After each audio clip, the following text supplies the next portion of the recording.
Balamusizzaako mwenna mikwano gyaffe abalungi, twagala okwebaza Katonda olw'akaseera kaffe kano akanyovu ssaawa yaffe eno ey'omukaaga, era nga twebaza Omwoyo Omutukuvu oyo olw'okutuyigira abawanguzi baffe nti n'olunaku lwaleero programu y'enganzi muwanguzi tawanika bw'ogiwulira otegeera butegeezi nti okuyiga n'okutegeera n'okumanya n'okubikkulirwa ate n'obulamu obulungi wamu n'okunyumirwa bibeera bituuse. Njagala kugamba nti Juliet Juko jjejje olw'ekisa kya Katonda nze ndi emabega w'omuzindaalo guno era nga nkwaniriza nnyo mukwano gwange gwe agenda okuba nga awuliriza programu naawe abadde atambuza akalimi n'osobola okuba nga otugwako nawe ogudde n'olandingako n'owulira programu eno. Njagala kugamba tuula ntende ssaawa zibeera 3 okuvira 6 mpaka 9 ate olw'ekiro neddibwamu era okusaba kw'abangi ku 5 mpaka 8.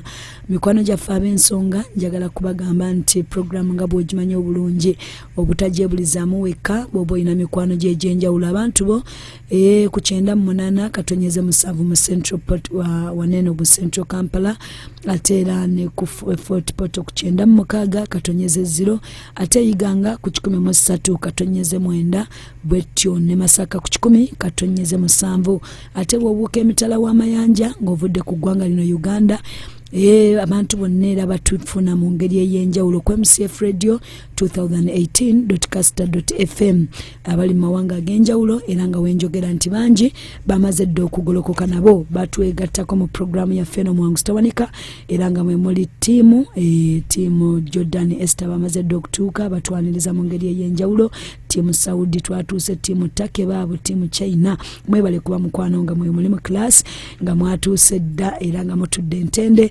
naawe atambula ateekateeka ku lugendo lwo okuva eyo gy'obadde okolera ng'okomawo ewaka Mukama akutambuze bulungi asobola okuba nga akugabirira buli kyonna kye weetaaga okusobola okuba nga otuukiriza ekyo naawe ky'owulira mu mutima gwo. Njagala kubanga mu ddakiika zino tugatte engalo zaffe n'akaluulu kaffe twaniriza ate era omuwanguzi wa leero n'agamba tekibeera kyangu essaawa 3 Nabo omuntu nga ye atojjola obulamu bwe ngwa gye buvudde nawe butuuse mukwano ekyo kiba kisa kya Katonda era bwe tugattira wano engalo zaffe ne twaniriza omugenyi waffe n'atubuuzaako ate n'atubuulira ne ku mannya ge olwo nno bwe tujja okuluviira ku ntono. Maama nsanyuse nnyo okulabako kale nyabo ntweyanziza ddala okujja ekitiibwa tukiddiza Mukama abooluganda Mukama yeebazibwe aweebwa ekitiibwa. Nebaza Mukama kubanga nange olwaleero ntuuse mu Muwanguzi Tawanika olijjo mpulira buulizi naye nga ngamba wande nange Mukama ojja kuntuusaawo kubanga okoze ebikulu eby'amaanyi mu bulamu bwange. Omuwulire eyo gy'obeera muwulira kusinziira Wakiso bambi abeewakiso bonna tuwulira Omuwanguzi Tawanika tuwulira MCF Radio bane tukoze obulungi obutagambika. Amiina bannawakiso Mukama batuweera omukisa. Amiina. Amannya gaffe maama? Amannya gange nze Mukunde Laila nga nzaalibwa kale yali anzaala yafa omukyala n'omwami omwami ng'ayitibwa Idi Hassani, omukyala yali ayitibwa Saala Nkuusi. Okay. Mikwano gyaffe abalungi muwanguzi waffe amannya mugawulidde mukyala Mukunde Laila gwe tulina yonako olwaleero. Mukyala Laila lutuviire ku ntono.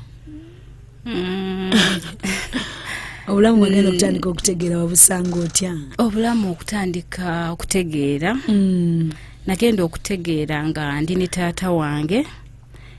Taata yatuzaala abaana twali 14 naye nga ndi ne muka kitange yayandera kale bino nawulira biwulire nti taata wange yanzija ku mama wange nga nina emyezi 8.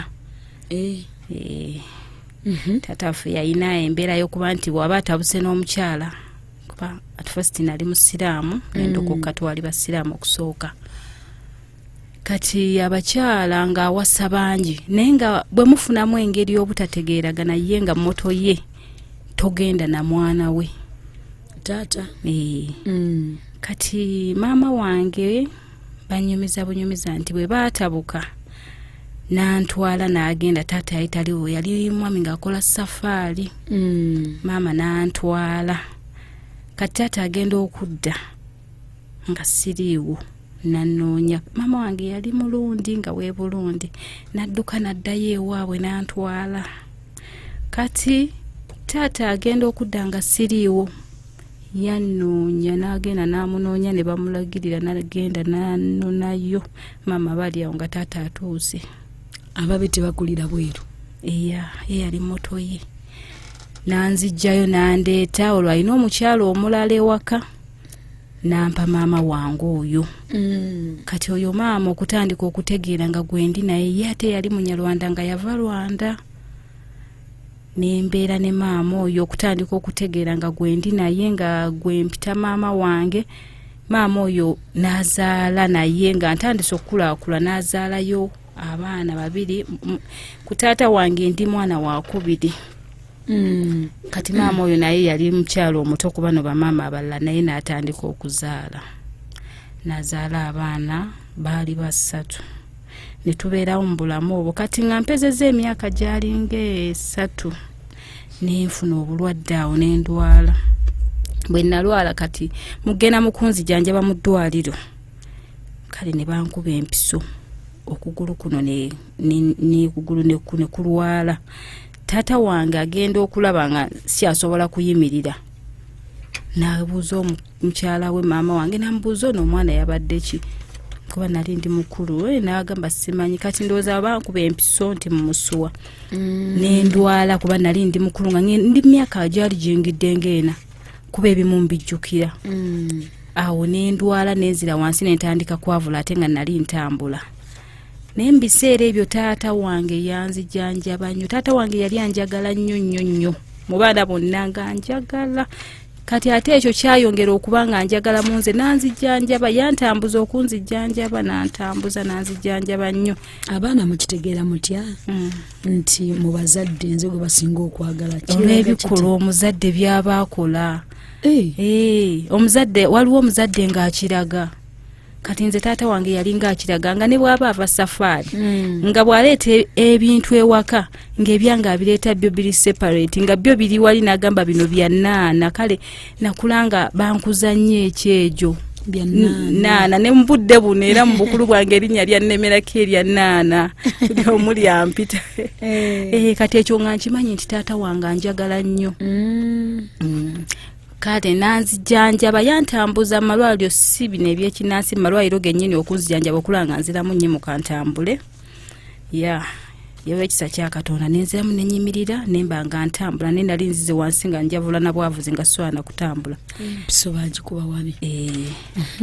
Kakati awo nga mmaze okutereeramu nga ntambula, waliwo olukuŋŋaana lwali nakivubo James Bond ngaze. Maama wange awulira nti asabira abalwadde ne bawona. Oyo maama abalwadde bawona, bakasiru boogera, abalema batambula. Kati antwalayo. Tuli basiraamu ewaffe, twakula tuli basiraamu nnyo nno nga bw'okiwulira. Antwalayo taata taliiwo. Tugendayo, nzijukira twalina kibuba abantu nga bangi nnyo. Kati bwe twakomawo taata bwe yadda mbe munyumizaako. Mugamba twagenze munyumiriza. Taata yali yabimanya nti bijja kubeerawo, yabiwulirako. Nangamba wa ne mugaa twagenze, bagee bamuyita James Bond. Lutalo. Maama yali ali mu kiyungu, twali tubeera Kitebi. Taata wange najja n'amunonayo, omanyi okumusika obusisi, n'amukwata amataayi, teyafaayo oba weetuli, n'amuyingiza mu kisenge. Taata yakuba maama, yamukuba kujja buzzi ku Crusade.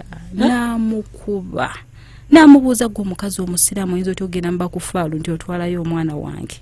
Babayita baani? Abakufaalu, abakafiiri. Otwala otya omwana mu bakafiiri? N'atabuka ewaka twakosanga nnyo Oluswayiri. N'ayomba n'amukuba. Kale bambi yamukuba nnyo. Yamala omukuba ate ne wayitawo ennaku nga 3 taata n'agenda, n'addamu n'agenda safaari ze. Maama obusungu bwonna abumalira ku ggwe. okuva ne kwolwo nze natandikira okwetegereza omukyalo oyo ne ntandika omubuusabuusa ne ngamba ekitegeezo n'omukazi si maama wange kubanga omukazi yankuba emiggo ennyumba gye twalimu yali eringa yakalina kati waggulu ku balukoni maama nannyinyiseeyo waggulu nannyambula engoye nankuba nga bwanjiira amazzi nankuba omukazi yankuba nzijjukira n'okubanga nga nninga azirise n'okuzirika akwesasuza gwe yali ataasa ate olugambo lukukoze lutya ogwo emiggo gyo gyangema olugambo terwaddamu okuva ne kwolwo nze nakula nga ndi muntu atamala googera byendabye ng'era nsirika nga soogera yogera kubanga bankuba nzijjukira nawulya nga azirise n'ozirika kasimanyi oba naddangulu ssaawa mmeka saategeera kaakati taata we yagenda yali mwami awasaawasa aleeta maama omulala ewaka mu nyumba yali nnene nnyo nnyo amaama ono aba ali awo nga baleese omulala yagamba wano sigenda kutuulawo taata affe yali yagula ennyumba eyo mu Kisenyi muli basitebbooni wano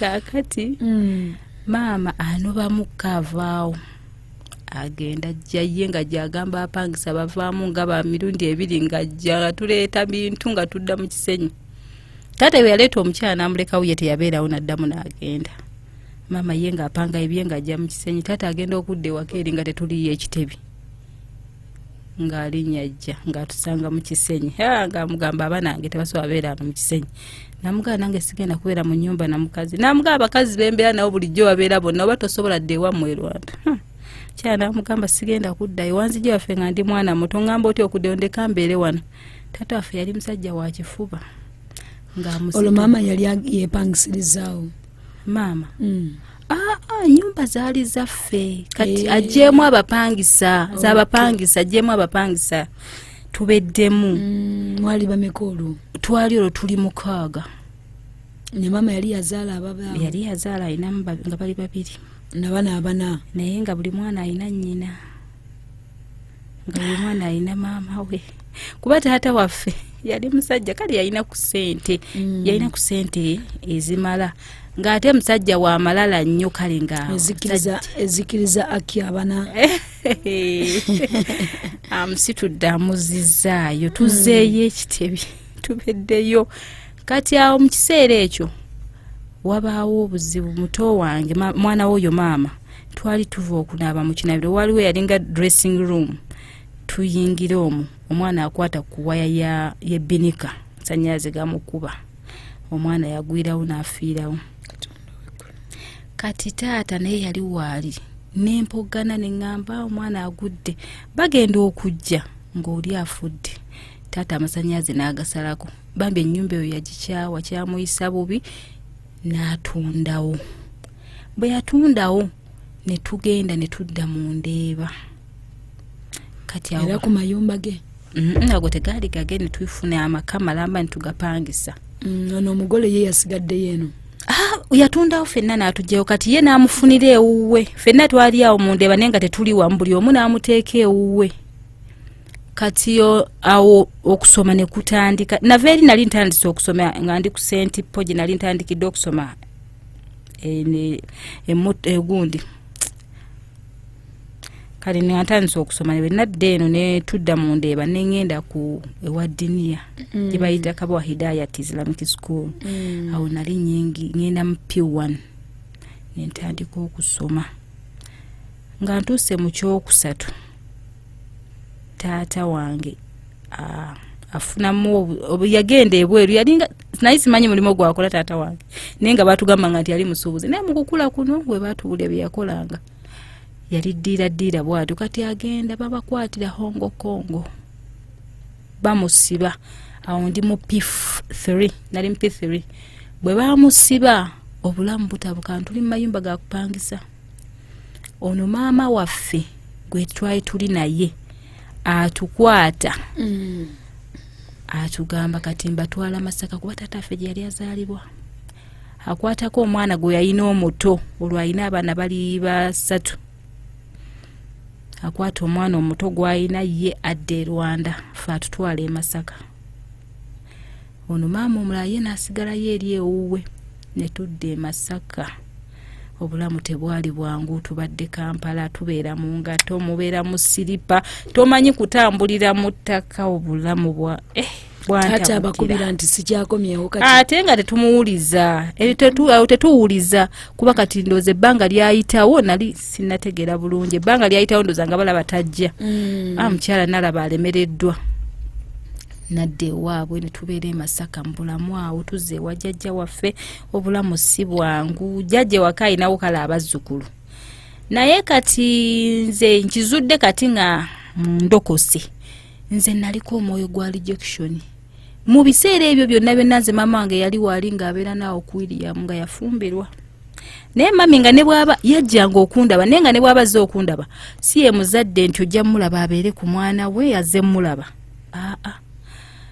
Kati bwe nabeera Masaka ebbanga eryo, bannange rejection, nze nga buli muntu oyo omwana oyo buli kimu nga tebanjagala, buli muntu akusalya omusango. Nange nalina eddalu, naye kati mu mbeera eyo nga buli muntu ankyawa, ate nga nalina okwagalwa eri taata wange, nafuna omutima munze ogukyawa n'enkyawa, nze nga mmanyi ku nsi tewali muntu akolaki anjagala.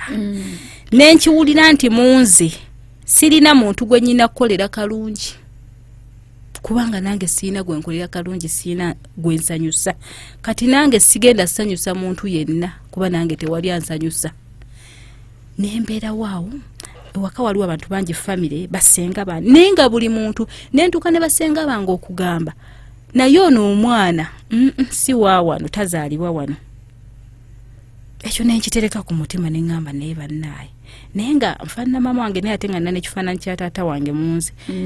Kati ayo wajjajja bwe banzijja waliwo taata wange omuto naye era abeereyo Masaka, nantwala najja nansaba nagamba neereka mutwale kuba taata wange we yali waali ewaka twabeerangawo bantu bangi, yali ng'akuŋŋaanya nnyo abantu ba famire. Kati oyo taata antwala kuba n'abaana b'abakulu abali basome Makerere babeeranga waffe, abali ku zi university nga babeera waffe.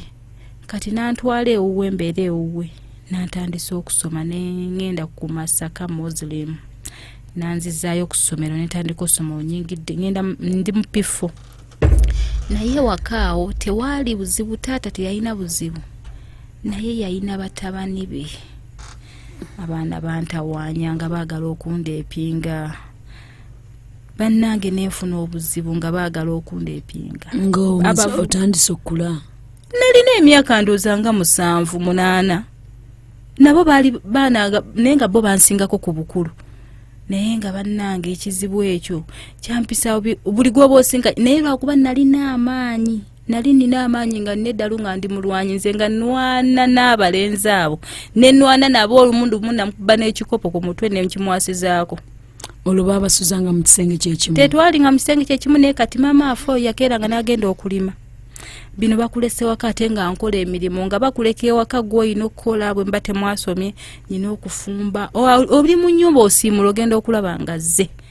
Nga mulwana ate nga bansingawo ku bukulu, naye nga nina amaanyi.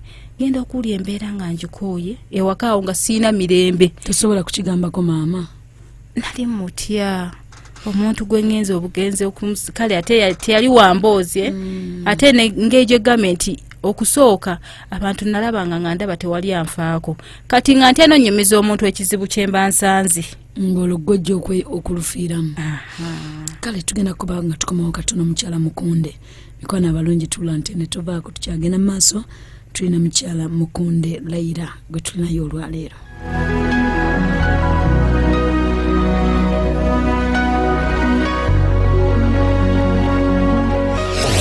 Kinda mu 8 katonyeza musanvu emmere y'omwoyo gwo.